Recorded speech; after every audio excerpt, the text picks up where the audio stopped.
Welcome to World Hydrogen Week Speaker Interview Series. I'm Megan Farbrother, the Director of Research at World Hydrogen Leaders. And today I am delighted to be joined by Joel Moser, who is the Chief Executive Officer at First Ammonia, based in the US. So welcome, Joel. Good to meet you, Megan. Happy to be. So Joel will be speaking at our flagship hydrogen event, World Hydrogen Week, which takes place in Copenhagen in October. And ahead of the conference, we're speaking with Joel today to learn a little bit more about his experience in the hydrogen industry ahead of the conference. So let me start by asking you to tell us a bit about how your career led you into hydrogen and green ammonia, and what do you believe its biggest opportunity to be? Well, as with so many people, serendipity is a big force in my career as it is in the world. I was the CEO of a company called Aquamarine Investment Partners for a number of years, and we had the opportunity to invest in a blue methanol project. We were looking at energy transition projects around the world. So I was introduced to the world of blue and green fuels and became fascinated, and at the same time met my now chief technical partner, Topso, the engineering firm in Denmark, and came to understand the role that hydrogen and particularly ammonia as the principal pathway to commercialize the use of hydrogen as an energy source will play.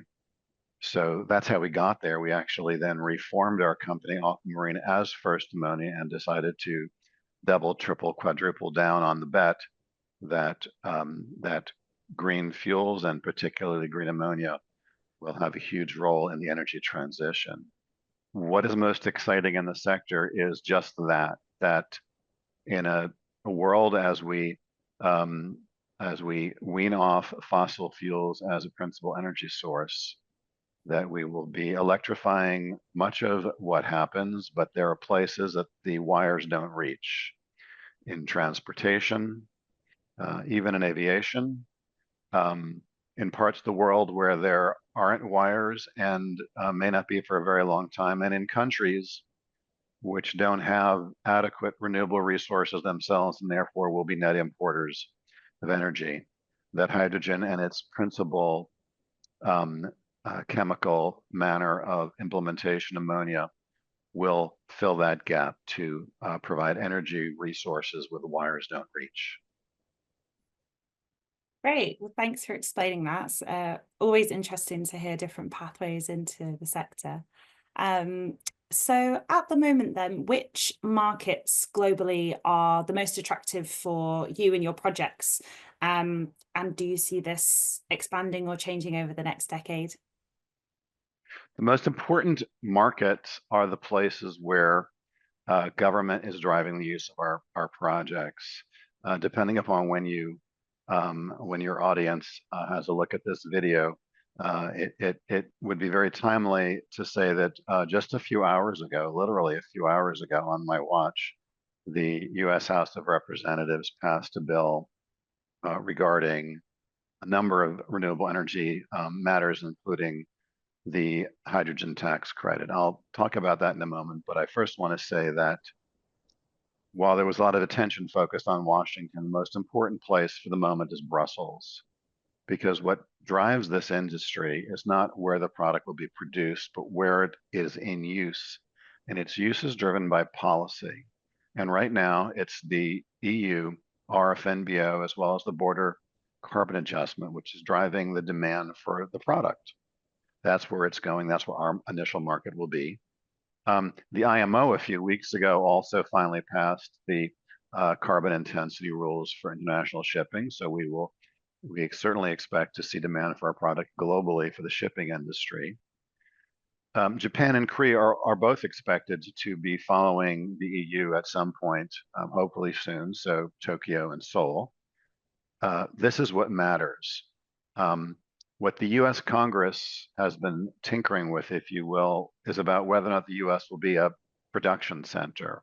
And of course, with the passage of the Inflation Reduction Act and its hydrogen tax credit in 2022, the expectation was that the US and the US Gulf Coast in particular will be production centers because of the significant value in the 45V tax credit, which has come under fire since the last national elections.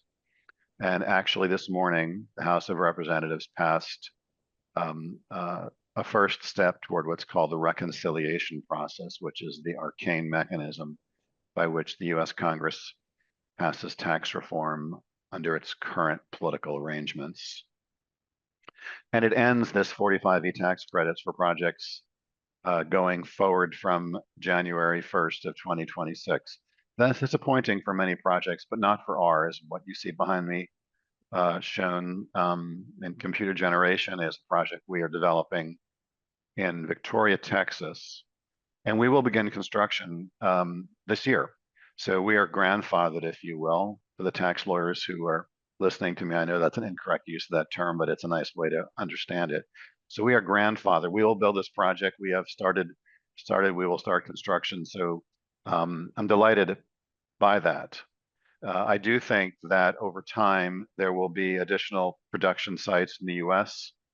because economies of scale and reductions in cost of production will continue to make good economic sense. The U.S. has vast renewable power resources. Again, the recent acts of Congress will slow that development a bit, but it will return. So we'll build our project in Texas. We're very excited. But what matters most for the development of this industry are steps like the IMO took, that Brussels holds firm on RFNBO and the border tax adjustment, that other countries such as Japan and Korea continue to advance the use of low carbon and zero carbon fuels. The only zero carbon fuels in the world are hydrogen and its main implementation project, ammonia. No carbon, not a molecule of carbon in ammonia. It's NH3. Great. Well, yeah, thank you for explaining a little bit how the political landscape is shaping the demand and the interesting markets for you. And as you've mentioned a few examples there, Japan, Korea, the EU, hopefully we'll start to see more countries follow suit as well. So the next question I was going to ask was more around your specific projects. Can you share any latest developments or particular challenges that you're facing?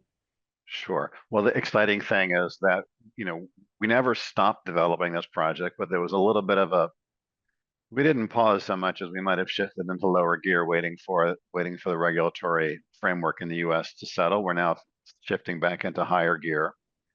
We have been for a few weeks as the news of the likely outcome, which in fact was the outcome this week, started to leak out. So we will begin construction on this project, our flagship project this year. We also have sites around the world. We have sites in Europe, which we had set aside after the Russian invasion, drove power prices up, which made domestic production in Europe uneconomical. A number of things have happened. Some of this I can't share, but we are now looking at some of our European sites and even some new European sites as well. I should mention that in our partnership with Topsoe, we have a 5 gigawatt framing agreement. So we intend to put 5 gigawatts of production in place in the coming years. So we've now looked again at some of our European sites. We have a site in Southeast Asia. We have now re-engaged with our partners in South America. It's all very exciting. I will say that everything we do, for better or for worse, is the first time ever. The first green ammonia offtake agreement, the first green ammonia counterparty to a PPA, the first time we're building something a certain way, the first qualification under a set of rules. It's exciting, it's fun, it's sometimes frustrating. We are sometimes in a position where we have to help write the rules that will apply to us because we're the only ones who know how the implementation of those rules will actually affect our project. So sometimes it's a little harrowing, but it's often fun coming to work every day. Oh, well, it sounds like you're really expanding globally, and interesting to hear how all the projects go in the various different regions you're working in. A little follow-up question. Can you tell us anything about the offtake on any of the projects that you're working on? Yeah, well, we are very public that the off taker for much of this project behind me will be Uniper. We announced that at the German Ministry of Environment and Energy. I hope I got that term correctly. Um, in October of I believe it was 2023, maybe it was 2024. I lose track of time. So that's very public. Beyond that, I'm under NDA. I unfortunately can't name any other off-takers, and if I could, I probably wouldn't anyway. But I will say that there is significant demand. The market is certainly growing slower than the expectation during the early days of this industry, which are just a few years ago. I mean, 2021, 2022, there was an explosion of excitement around this industry, around the potential. And of course, as is often the case when something new happens, that was overblown. And so, in relation to the unrealistic expectation, the market's growing slower. But the market is growing because it's being driven by policy requirements, which require its use, as long as producers like us are able to produce a product at a price point that is at or below the penalty on top of using the carbon-based product. So it's incumbent upon us, and this is our job every day, that we can be cost effective in producing our product so that it makes sense to buy in the context of the policy demands. And it is growing. We regularly are contacted by potential off-takers globally, and we're very excited about steady growth. Many others are doing similar things, large companies, a few small companies. We all need to succeed. We all need to build this industry, build the supply of the product so that the demand can emerge in an organic way. Well, it's really encouraging to hear that you've got multiple off-takers knocking on your door, because I think that's often the big question is around who the off-takers, which off-takers are going to be willing to transition and to pay the price. So that's very promising. The next question kind of leans into something that you've already touched upon, which is the US's changing policy landscape, particularly with the changes to the IRA even today.